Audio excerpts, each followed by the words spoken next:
Sponsored by rxcardclub.com.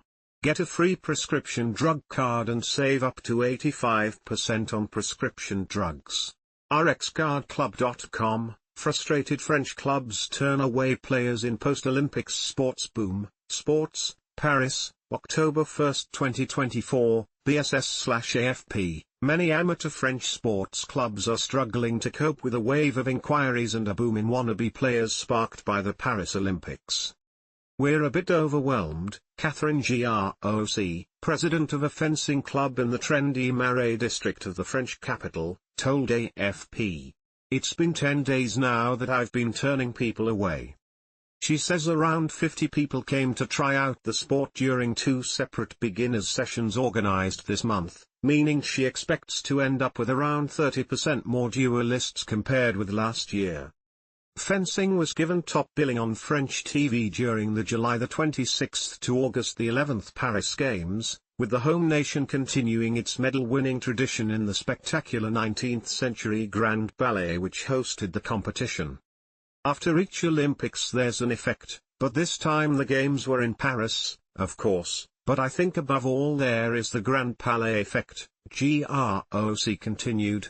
"It was an absolutely incredible place, extraordinary."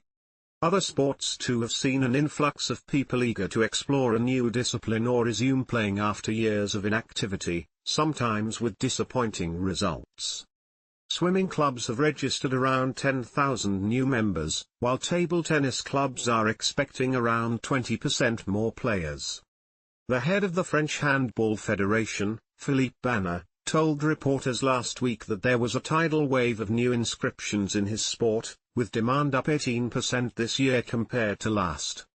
"But indoor sports are near saturation point with their facilities," he explained, saying that around 100,000 people would be turned down by handball clubs alone.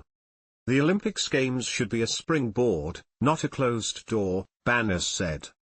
Mass of young people. Each modern Olympics has ambitions of using the competition to generate interest in grassroots sport and physical activity, which produces a range of health benefits.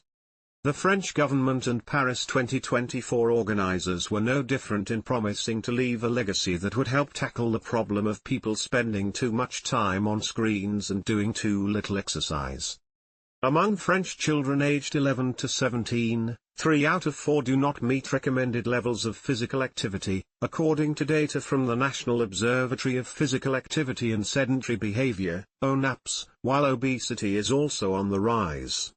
The country as a whole is classed 119 out of 146 countries when ranked by the amount of physical activity done by its adolescents, according to figures from the World Health Organization. For those in the sports world, having to turn away prospective players is frustrating, and runs counter to stated public health objectives and the goals of the GAMS. "We haven't got the means to welcome the mass of young people who are coming forward, and we're talking about a mass," Yves Bouget, head of the French National Volleyball League, told AFP last week.